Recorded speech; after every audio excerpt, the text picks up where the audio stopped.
হযরত ওমর ফারুক রাদিয়াল্লাহু তাআলা আনহু উমার ইবনে কাবকে বললেন, ইয়া কাব হাদিসনি আনিত তাকওয়া। ওরে উবাই ইবনে কাব, তাকওয়ার ডেফিনিশন কি? তাকওয়ার সংজ্ঞা কি? তাকওয়া বলতে কি বোঝায়? আমার আল্লাহ রাব্বুল আলামিন যে মুত্তাকির কথা কোরআনুল কারীমে বলেছেন, সেই মুত্তাকি কেমন ভাবে হওয়া যায় আমাকে একটু বলো। এই কথা শোনার পরে হযরত উবাই ইবনে কাব বলছেন, ইয়া খলিফাতা রাসূলুল্লাহ সাল্লাল্লাহু আলাইহি ওয়াসাল্লাম, ওগো আল্লাহর রাসূলের খলিফা, হাল আখাস্তা তরিকান যা শাওকিন, আপনি কি কখনো কাটাঘেরা রাস্তা দিয়ে চলেছেন নাকি? যেই পথের চতুর্দিক দিয়ে শুধু কাটা বিছানো, ডানে কাটা আছে বামে কাটা আছে, এমন একটা রাস্তা দিয়ে আপনি কখনো হেঁটেছেন নাকি, চলেছেন নাকি? এই কথা শোনার পরে ওমর ফারুক রাদিয়াল্লাহু তাআলা আনহু বললেন, নাম সালাকতু ফিহা, হ্যাঁ আমি এমন একটা কাটাঘেরা রাস্তা দিয়ে চলেছি, এমন একটা কাটাযুক্ত রাস্তা দিয়ে চলেছি। এই কথা শোনার পরে হযরতে উবাই ইবনে কাব ওমরকে বললেন, হে ওমর রাদিয়াল্লাহু তাআলা আনহু, তখন আপনি কেমন ভাবে চলেছেন, হেঁটেছেন?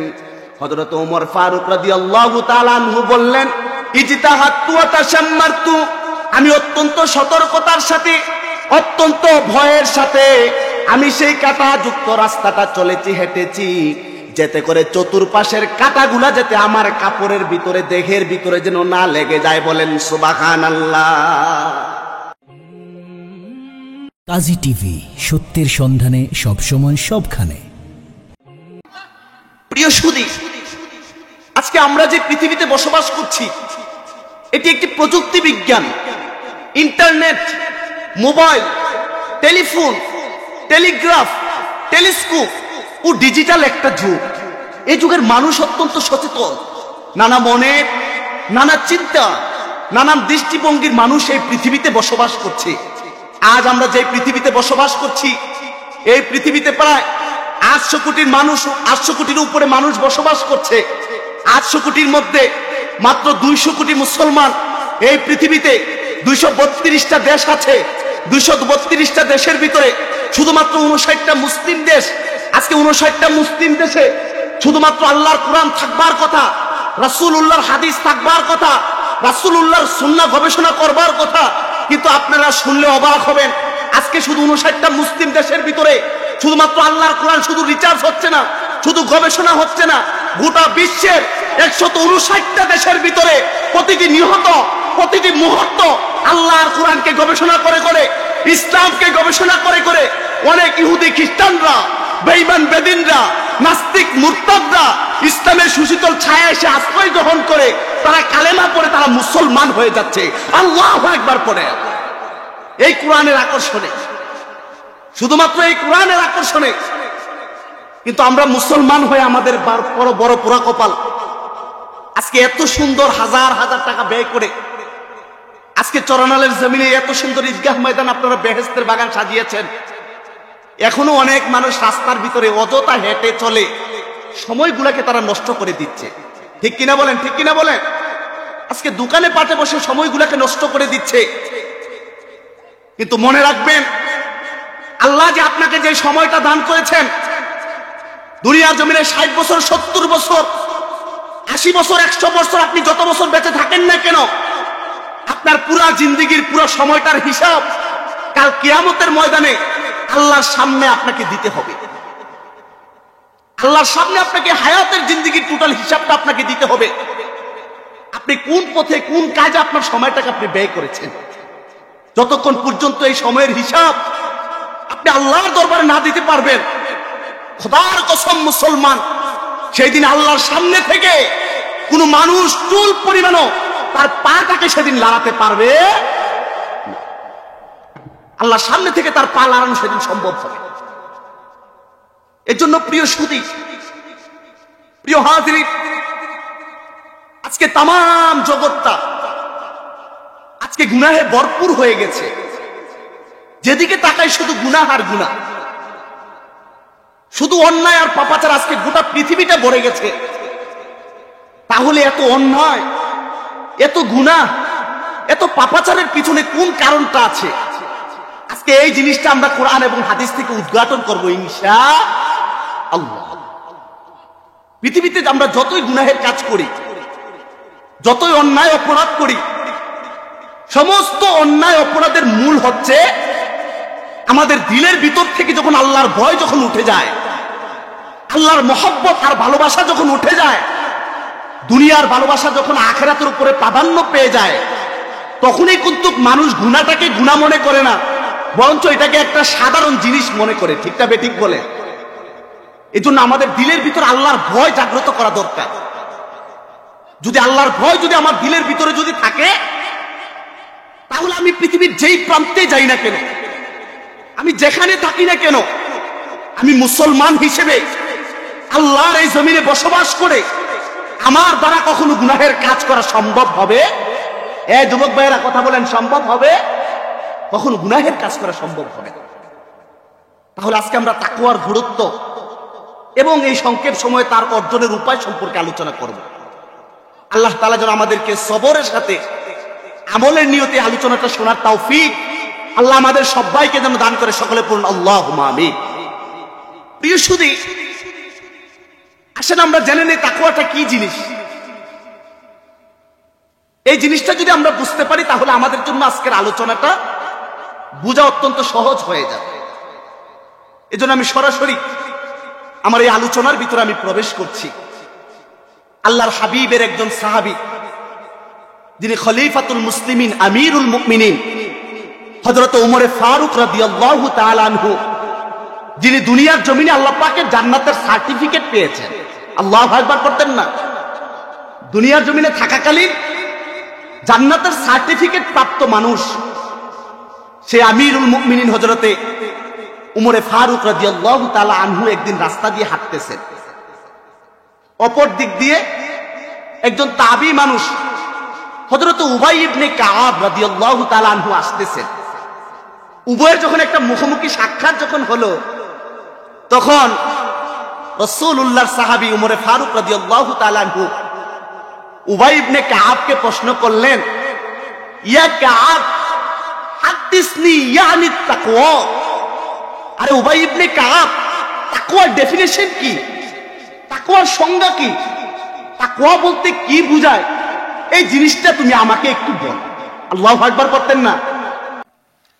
হযরত ওমর ফারুক রাদিয়াল্লাহু তাআলা আনহু উবাই ইবনে কাবকে বললেন, ইয়া কাব হাদিসনি ইয়ানি তাকওয়া। ওরে উবাই ইবনে কাব, তাকওয়ার ডেফিনিশন কি? তাকওয়ার সংজ্ঞা কি? তাকওয়া বলতে কি বোঝায়? আমার আল্লাহ রাব্বুল আলামিন যে মুত্তাকির কথা কোরআনুল কারীমে বলেছেন, সেই মুত্তাকি কেমন ভাবে হওয়া যায় আমাকে একটু বলো। এই কথা শোনার পরে হযরত উবাই ইবনে কাব বলছেন, ইয়া খলিফাতা রাসূলুল্লাহি সাল্লাল্লাহু আলাইহি ওয়াসাল্লাম, ওগো আল্লাহর রাসূলের খলিফা, হাল আখাস্তা তরিকান যা শাওকিন, আপনি কি কখনো কাটাঘেরা রাস্তা দিয়ে চলেছেন নাকি? যেই পথের চতুর্দিক দিয়ে শুধু কাটা বিছানো, ডানে কাটা আছে বামে কাটা আছে, এমন একটা রাস্তা দিয়ে আপনি কখনো হেঁটেছেন নাকি, চলেছেন নাকি? এই কথা শোনার পরে ওমর ফারুক রাদিয়াল্লাহু তাআলা আনহু বললেন, নাম সালাকতু ফিহা, হ্যাঁ আমি এমন একটা কাটাঘেরা রাস্তা দিয়ে চলেছি, এমন একটা কাটাযুক্ত রাস্তা দিয়ে চলেছি। এই কথা শোনার পরে হযরতে উবাই ইবনে কাব ওমরকে বললেন, হে ওমর রাদিয়াল্লাহু তাআলা আনহু, তখন আপনি কেমন ভাবে চলেছেন, হেঁটেছেন? হযরত ওমর ফারুক রাদিয়াল্লাহু তাআলা আনহু বললেন, ইজতাহাতু ওয়া তাশাম্মারতু, আমি অত্যন্ত সতর্কতার সাথে, অত্যন্ত ভয়ের সাথে আমি সেই কাটাযুক্ত রাস্তাটা চলেছি, হেঁটেছি, যেতে করে চতুর্পাশের কাটাগুলা যাতে আমার কাপড়ের ভিতরে, দেহের ভিতরে যেন না লেগে যায়। বলেন সুবহানাল্লাহ। অনেক সতর্কতার সাথে, অনেক ভয়ের সাথে সেই কাটাঘেরা রাস্তাটা আমি ওমর পার হয়েছি। এই কথাটা যখন শুনলেন তিনি, শোনার পরে সাথে সাথে বললেন, আরে হাযা হুয়া তাকওয়া, আরে ওমর এটার নামই তো হচ্ছে তাকওয়া। দুনিয়ার জমিনে মানুষ যখন চলতে যায় তার সামনে গুনাহ আছে, পিছনে গুনাহ আছে, তার ডানে গুনাহ আছে, বামে গুনাহ আছে। আল্লাহ রাব্বুল আলামিন পবিত্র কুরআনুল কারীমের ভিতরে তার বান্দাদেরকে অসংখ্য বিষয় তিনি হারাম করে দিয়েছেন। রাসূলুল্লাহ সাল্লাল্লাহু আলাইহি ওয়াসাল্লাম হাদিস শরীফের ভিতরে তার উম্মতকে অসংখ্য জিনিস তিনি নিষেধ করে দিয়ে গেছেন। এই সমস্ত নিষিদ্ধ বিষয়গুলো পৃথিবীর জমিনে একটা বিষাক্ত গুনাহ নামক কাঁটা। এই পৃথিবীতে সুদের মতন বিষাক্ত কাঁটা আছে না নাই বলেন? কি বলেন? সুদের মতন বিষাক্ত কাঁটা আছে না নাই বলেন? এই পৃথিবীতে সুদের মতন বিষাক্ত কাঁটা আছে, এই পৃথিবীতে ঘুষের মতন বিষাক্ত কাঁটা আছে, এই পৃথিবীতে জানার মতন বিষাক্ত কাঁটা আছে, এই পৃথিবীতে অন্যের সম্পদ হরণ করার মতন বিষাক্ত কাঁটা আছে না নাই বলে? এই পৃথিবীতে বেপরদার মতন বিষাক্ত কাঁটা আছে। আবার এই পৃথিবীর ভিতরে আপনার পুল করতে গিয়া রডের বদলে বাঁশ দেওয়ার মতন বিষাক্ত কাঁটা আছে না নাই? এই সমস্ত যে বিষাক্ত গুনাহ নামক কাঁটা আছে, এই গুনাহ নামক কাঁটাটাকে এড়াইয়া চলাটার নাম হচ্ছে তাকওয়া। আর এই মহাসাধ্য জিনিসটা যে ব্যক্তি সাধন করবে, আমার আল্লাহ পবিত্র কোরআনে সেই মানুষটাকে মুত্তাকি বলেছেন। বলেন সুবহানাল্লাহ। এই পৃথিবীর প্রত্যেকটা গুনাহ একটা বিষাক্ত কাঁটা আমার জন্য, প্রত্যেকটা গুনাহ বিষাক্ত একটা কাঁটা। সুতরাং এই বিষাক্ত গুনাহ নামক কাঁটা থেকে যারা বাঁচতে পারবে, প্রিয় যুবক ভাইরা এখানে যারা আছেন, এই গুনাহ নামক কাঁটা থেকে যারা বেঁচে আল্লাহর রাস্তায় যারা চলতে পারবে, এই সমস্ত মানুষগুলোকে আমার আল্লাহ পবিত্র কোরআনে মুত্তাকি পরিচয় দিয়েছেন। আল্লাহু আকবার করবেন না? এই জন্য প্রিয় ভাইয়েরা আমার, তাকওয়ার ব্যাপারে আমার আল্লাহ সুবহানাহু ওয়া তাআলা অসংখ্য আয়াত তিনি এই তাকওয়ার ব্যাপারে তিনি নাযিল করে দিয়েছেন। আল্লাহ রাব্বুল আলামিন পবিত্র কুরআনুল কারীমের ভিতরে এই তাকওয়ার ব্যাপারে বলছেন, ইয়া আইয়ুহাল্লাযীনা আমানুত্তাকুল্লাহা হাক্কা তুকাতিহি ওয়া লা তামুতুন্না ইল্লা ওয়া আনতুম মুসলিমুন।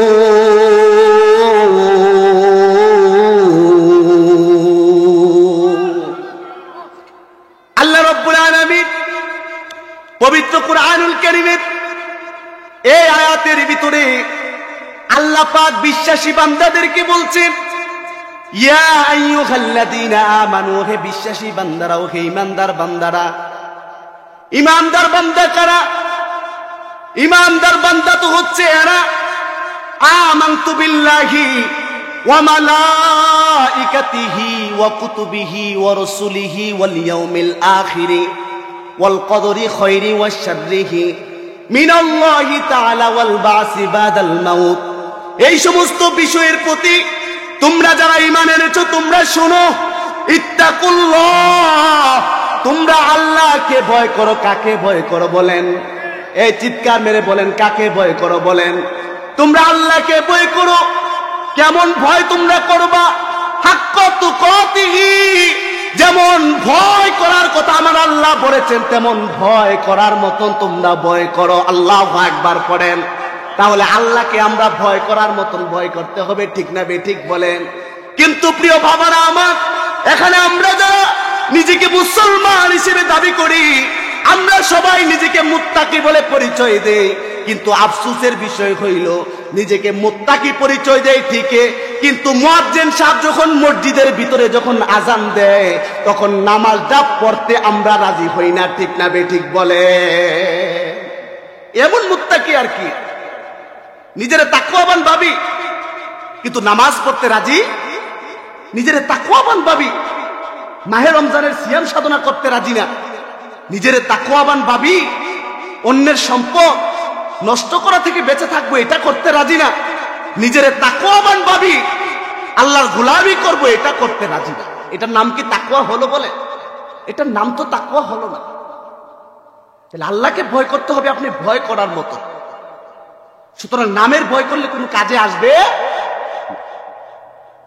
এই জন্য প্যারে হাজিরিন, এই পৃথিবীর জমিনে আপনি যত আল্লাহ পাকের গোলামি করেন না কেন, আল্লাহ রাব্বুল আলামিনের ইবাদত আর দাসত্ব করেন না কেন, সেই ইবাদতের ভিতরে আল্লাহর ভয় যদি না থাকে, সেই ইবাদত কখনো আল্লাহর দরবারে কবুল হবে? কি বলেন, কবুল হবে? কি বলেন, কবুল হবে? সেই ইবাদত কখনো আল্লাহর দরবারে কবুল হবে না। এই জন্য আল্লাহ রাব্বুল আলামিন পবিত্র কুরআনুল কারীমের ভিতরে অত্যন্ত চমৎকার ভাবে আলোচনা করেছেন, লা ইয়ানালুল্লাহা লুহুমুহা ওয়ালা দিমাউহা ওয়ালাকিন ইয়ানালুহুত তাকওয়া মিনকুম। বান্দারে, তোমরা লক্ষ লক্ষ টাকা খরচ করে, হাজার হাজার টাকা ব্যয় করে তোমরা কুরবানির পশু ক্রয় করে আল্লাহর রাস্তায় কুরবানি তোমরা করো, ঠিক না বেঠিক বলেন? হাজার হাজার লক্ষ লক্ষ টাকা ব্যয় করে তোমরা আল্লাহর রাস্তায় কুরবানি করো, কিন্তু মনে রাখবা, সেই কুরবানির রক্ত, সেই কুরবানির পশম, সেই কুরবানির গোশত আমি আল্লাহর কাছে পৌঁছে না, আমি আল্লাহর কাছে পৌঁছে না, আমি আল্লাহর কাছে সেই কুরবানির কোনো কিছু পৌঁছে না। আমি আল্লাহর কাছে শুধুমাত্র একটা জিনিসে পৌঁছে, যেটা হচ্ছে বান্দার দিলের তাকওয়া।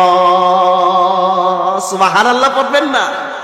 শুধুমাত্র বান্দার দিলের তাকওয়া পুছবে, বান্দার দিলে শুধু তাকওয়া পুছবে, অন্য কোন জিনিস আল্লাহর দরবারে পৌঁছবে না। এই জন্য আমরা এক মাস, আমাদের সামনে মাহে রমজান আসতেছে, আমরা রোজা সিয়াম সাধনা আমরা করব, কিন্তু সেই সিয়াম সাধনার ভিতরেও যদি আল্লাহর ভয় আর ভালোবাসা যদি না থাকে, তাহলে সেই সিয়াম সাধনা আল্লাহর দরবারে কখনো কবুল হবে না। এই জন্য আমার আল্লাহ রাব্বুল আলামিন সূরাতুল বাকারার ভিতরে আমার আল্লাহ রাব্বুল আলামিন সেই কথাটাও তিনি অত্যন্ত সুন্দরভাবে জানিয়ে দিলেন, ইয়া আইয়ুহাল্লাযীনা আমানু কুতিবা আলাইকুমুস সিয়ামু কামা কুতিবা আলাল্লাযীনা মিন ক্বাবলিকুম লাআল্লাকুম তাত্তাকুন।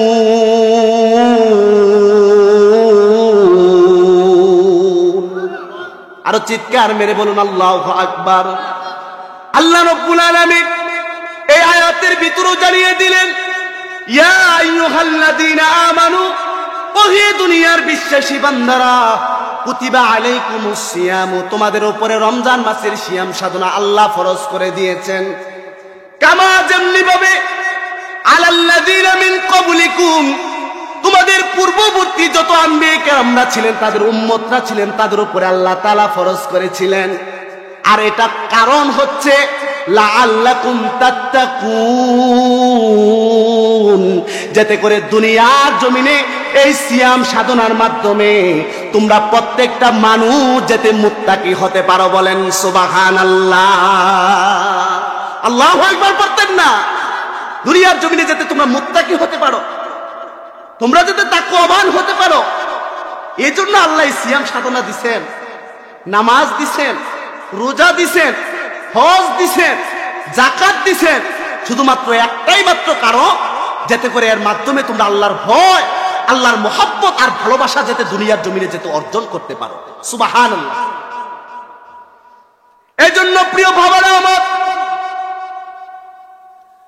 দুনিয়ার জমিনে আমরা তো মানুষকে সম্মান করি তার টাকা দেখে, আমরা তো মানুষকে সম্মান করি তার পয়সা দেখে, ঠিক কিনা বলেন?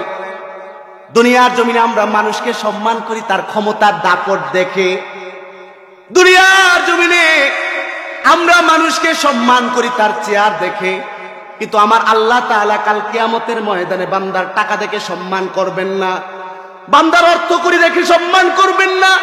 বান্দা দুনিয়ার জমিনে মেম্বার ছিল নাকি, এমপি ছিল নাকি, চেয়ারম্যান ছিল নাকি, মন্ত্রী ছিল নাকি, রাষ্ট্রপতি কিংবা প্রধানমন্ত্রী ছিল নাকি, এই সার্টিফিকেট আমার আল্লাহ দুনিয়ার জমিনের কাল কিয়ামতের ময়দানে দেখবে না। বরঞ্চ আমার আল্লাহ বলেন, ইন্না আকরামাকুম ইনদাল্লাহি আতকাকুম। ও দুনিয়ার মানুষেরা তোমরা শোনো, আমি আল্লাহর কাছে কাল কিয়ামতের ময়দানে সেই মানুষটাই সবচেয়ে সম্মানিত হবে, মর্যাদাবান হবে। দুনিয়ার জমিনে যেই মানুষটা সব চাইতে বেশি তাকওয়াবান ছিল, যে বেশি সবচাইতে তাকওয়াবান ছিল, আল্লাহর ভয় অন্তরের ভিতরে লালন করে যারা দুনিয়ার জমিনে চলেছে, কাল হাসরের ময়দানে সেই মানুষটার মান সম্মান ইজ্জত দুনিয়ার অনেক রাষ্ট্রপতি কিংবা প্রধানমন্ত্রীর চাইতে আরো বেশি হয়ে যাবে। আল্লাহু আকবার। যাদের হৃদয় আছে আল্লাহর ভয়, তারা কবু পথ ভুলে যায় না। আল্লাহর প্রেম ছাড়া এই দুনিয়ায় কারো কাছে কোনো কিছু চায় না। ঠিক কিনা বলেন? আল্লাহর ইমানদার বান্দারা, তাকওয়াবান বান্দারা কোন ভণ্ড মানুষের কাছে যাইয়া কি সন্তান চাইতে পারে? কথা বলেন না কেন? কোন পীরের কাছে যাইয়া টাকা চাইতে পারে? কোন পীরের কাছে যাইয়া সম্পদ চাইতে পারে? বরঞ্চ এই পৃথিবীর তামাম জগতের মানুষদেরকে রিজিক দেন একজনের পক্ষ থেকে। তিনি কে? আল্লাহর পক্ষ থেকে তামাম কিছুর ফয়সালা করে। যাদের হৃদয় আছে আল্লাহর ভয়, তারা কবু পথ ভুলে যায় না। রাতের আঁধারে যারা সেজদাতে রয়, দু চোখের অশ্রুতে নদী যেন বয়। আল্লাহু আকবার করে। রাতের আঁধারে যারা সেজদাতে রয়, দু চোখের অশ্রুতে নদী যেন বয়। ছলনার হাত ছানি যত আসো, ছলনার হাত ছানি যত আসো, পিছনে ফেরিয়ে সে তাকায় না। যাদের হৃদয় আছে আল্লাহর ভয়, তারা কবু পথ ভুলে যায় না। আল্লাহর প্রেম ছাড়া এই দুনিয়ায় কারো কাছে কোনো কিছু চায় না। আল্লাহু আকবার করতেন না? এই দুনিয়ার ইমানদার মুত্তাকি বান্দা যারা, তারা কখনো আল্লাহ ছাড়া অন্যের কাছে কোনো কিছু চায় না। এজন্য প্রিয় হাজিরি, আমি গত জুমার নামাজ পড়ায় যখন ঢাকার উদ্দেশ্যে যখন রওনা দিছি, বাসের ভিতরে একজন ভাইয়ের সাথে আমার দেখা হয়েছে। হওয়ার পরে উনি বলতেছে, হুজুর, আমার 27 কোটির একটা জমি, এই জমিটা আমার হাতছাড়া হয়ে গেছে। এই জমিটারে পাওয়ার জন্য আমি এক পীরের 50,000 টাকা এই সময় পর্যন্ত আমি 1 মাসের ভিতরে দিয়া লাইছি। পীরে কইছে এই জমিটা নাকি আমারে ফিরাইয়া দিব। নাউজুবিল্লাহ কইতেন না? এত আস্তে বললেন নাউজুবিল্লাহ। 50,000 টাকা পীরেরে দিছে, পীরে নাকি এই জমিটা তারে কি করে দিব? আচ্ছা বলেন, পীরের কি সাহস আছে বা ক্ষমতা আছে সেই জমিকে তার হাতে তুলে দেওয়ার? বরঞ্চ এটা আল্লাহ ছাড়া দুনিয়ার কোনো মানুষের পক্ষে সম্ভব হবে? বরঞ্চ এই সমস্ত ভণ্ডামি যারা করে, যারা বলে সন্তান দিতে পারে, যারা বলে সম্পদ দিতে পারে, যারা বলে বিপদ থেকে তারে বাঁচাইয়া দিতে পারে, আপনারা বলেন তো এগুলা কি পীর নাকি শয়তান? কথা বলেন না কেন? এগুলো পীর নাকি শয়তান? এই জন্য আল্লাহর মুত্তাকি বান্দা যারা, আল্লাহর পরহেজগার বান্দা যারা, তাকওয়াবান বান্দা যারা, তারা বিপদে পড়ো, আপদে পড়ো, সুখে থাকো, দুঃখে থাকো, তারা দুনিয়ার কোন মানুষের কাছে কোনো কিছু চায় না। তারা সর্বদাই শুধু একজনের উপরে শুধু ডিপেন্ড করে। তিনি কে? শুধুমাত্র আল্লাহর উপরে তারা শুধু ডিপেন্ড করে। আল্লাহর উপরে তারা শুধু ডিপেন্ড করে। আজকে আমার দেশের মানুষ পুলিশকে যে পরিমাণ ভয় পায়, একটা নেতা পাশে বইলে তারে যে পরিমাণ ভয় পায়, যদি সে ভয়টা যদি আমার মালিককে যদি করত, খোদার কসম চরণ হলেন মুসলমান, সেই মানুষটা কাল কিয়ামতের ময়দানে জান্নাতে যাওয়ার জন্য যথেষ্ট হয়ে যেত। ঠিক কিনা বলে? যে পরিমাণ ভয় নেতা আর নেত্রী আর পুলিশকে পায়, সেই ভয় যদি আমার রবকে যদি পাইতো, তাহলে তারা জান্নাতে যাওয়ার মতন কোনো বাধা তার পথে থাকতো।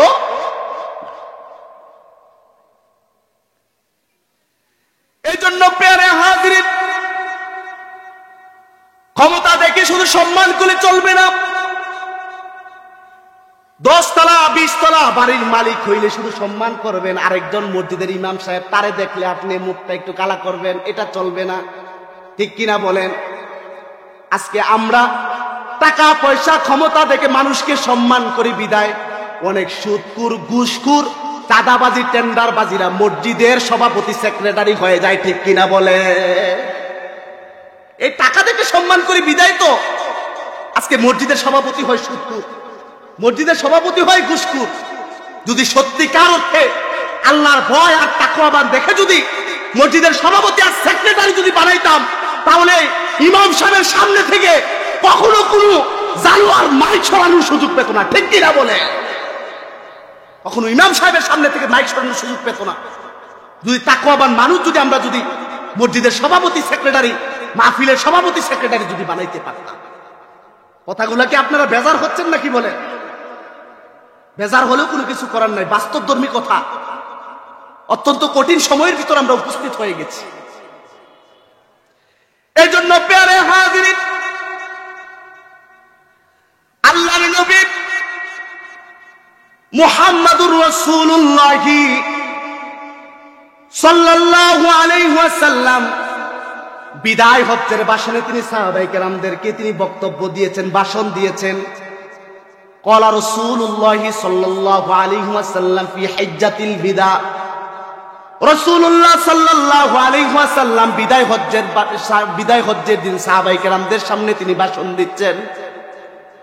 আল্লাহর নবী সেদিন বলছেন, ইয়া আইয়ুহান নাস, ও দুনিয়ার মানুষ সকল, আলা ইন্না রাব্বাকুম ওয়াহিদুন, এই দুনিয়ার জমিনে তোমাদের রব হচ্ছে একজন। কয়জন বলেন? কথা বলে না। কয়জন? নাকি 5 জন নাকি 6 জন? আমাদের রব কয়জন? আমাদের রব হচ্ছে একজন। আমাদের রব হচ্ছে একজন। আমাদের প্রভু একই নবীর উম্মত, জীবন বিধানে ওই শিবানী কুরআন। আমাদের প্রভু একই নবীর উম্মত, জীবন বিধানে ওই শিবানী কুরআন। তবে কেন এক নাও হে মুসলমান, এখো করিয়া আহ্বান। ঠিক কিনা বলে? আমরা তাম জগতের মুসলমানদেরকে আমরা আহ্বান করছি। আমরা তাম জগতের মুসলমান যদি আজকে এক যদি হয়ে যায়, তাহলে ভারতের জমিনে সেই হিন্দুত্ববাদীরা আমার মুসলমানদের উপরে আক্রমণ করার কখনো সুযোগ পাবে না। ঠিক কিনা বলে?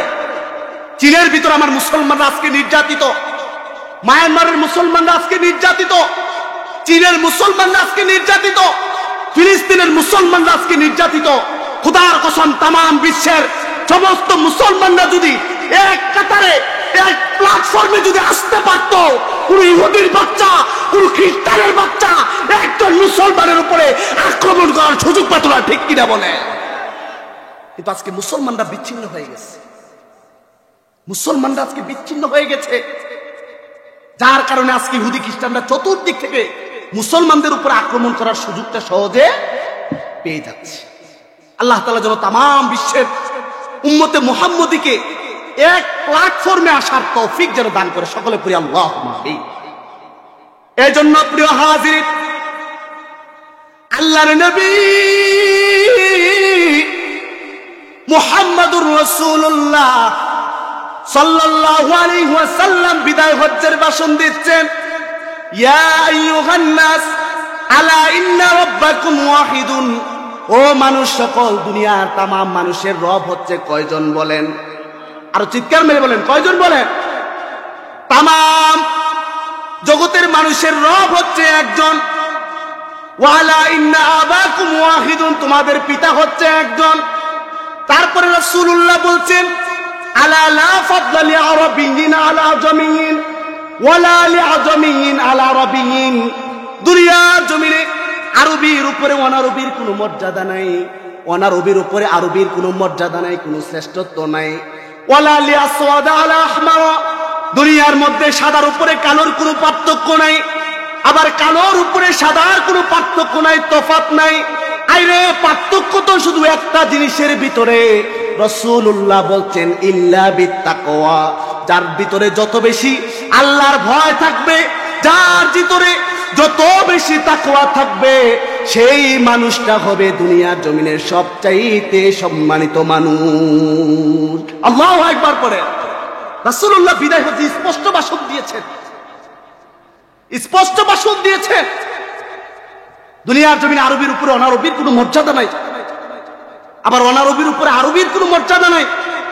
সাদার উপরে কালো মানুষের কোনো মর্যাদা নাই, আবার কালো মানুষের উপরে সাদা মানুষের কোনো মর্যাদা নাই। আরে মর্যাদা তো একটা জায়গায়, ইল্লা বিত্তাকওয়া, যার দিলের ভিতরে যত পরিমাণে তাকওয়া থাকবে, আল্লাহর ভয় থাকবে, সেই মানুষটার মর্যাদা দুনিয়াতেও যেমন হবে, আখিরাতেও তেমন হবে। বলেন না সুবহানাল্লাহ।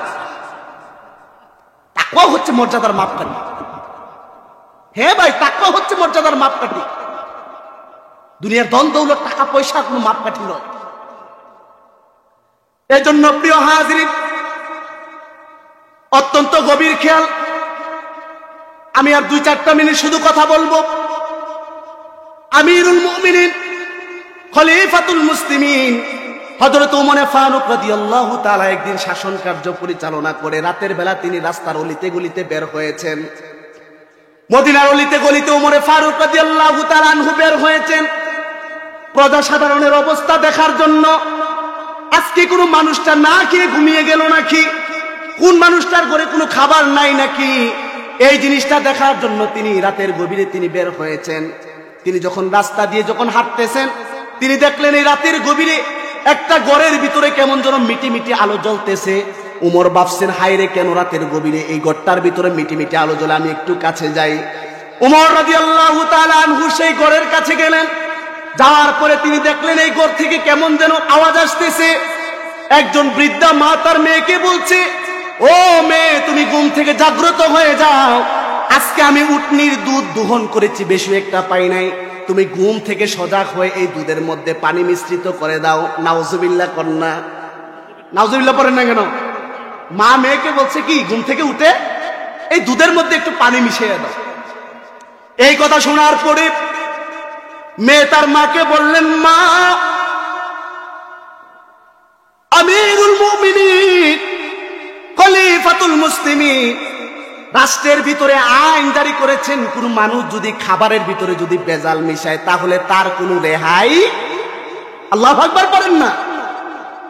কোন মানুষ যদি খাবারে যদি ভেজাল মিশায় তার কোনো রেহাই নাই। তখন মা বললেন, মেয়ে, এই রাতের গভীরতায় তামাম মানুষরা ঘুমের মধ্যে মগ্ন, তামাম পশু পাখি কুল কায়নাত ঘুমের ভিতরে মগ্ন। আরে উমরও তো এই রাতের ভিতরে ঘুমের ভিতরে মগ্ন, সুতরাং উমর দেখবে কোথায় থেকে? আর এই দিক দিয়ে উমর সেই ঘরের কাছে এসে দাঁড়িয়ে আছে। আল্লাহু আকবার করেন। এই কথা শোনার পরে মেয়ে বললেন, মা, আপনি যে বলেছেন দুধের সাথে পানি মিশানোর জন্য, আমি যেই পানিটা মিশাবো হয়তোবা দুনিয়ার কোনো মানুষ দেখবে না, দুনিয়ার কোনো পশু পাখি দেখবে না, কিন্তু আমার আপনার প্রভু যিনি, সেই উমরে ফারুকের প্রভু যিনি, তামাম কুল কায়নাতের প্রভু যিনি, সেই মহান আল্লাহ সুবহানাহু ওয়া তাআলার চোখে আমি মা কেমন। আসসালামু আলাইকুম। দারুন নাজাত আইডিয়াল স্কুল অ্যান্ড মাদ্রাসায় আপনাকে সুস্বাগতম। এখানে রয়েছে আবাসিক, অনাবাসিক, ফুল টাইম সহ নুরানি নাজেরা সমন্বিত আন্তর্জাতিক হিফজ বিভাগ, জেনারেল প্লে থেকে 8 পর্যন্ত, কিতাব বিভাগ নবম থেকে আলিম পর্যন্ত। প্রত্যেকটি বিভাগের জন্য রয়েছে দক্ষ ও অভিজ্ঞ শিক্ষক মণ্ডলী দ্বারা নির্ভরযোগ্য পাঠদানের ব্যবস্থা। যোগাযোগের ঠিকানা 19 মহানগর, কুমিল্লা।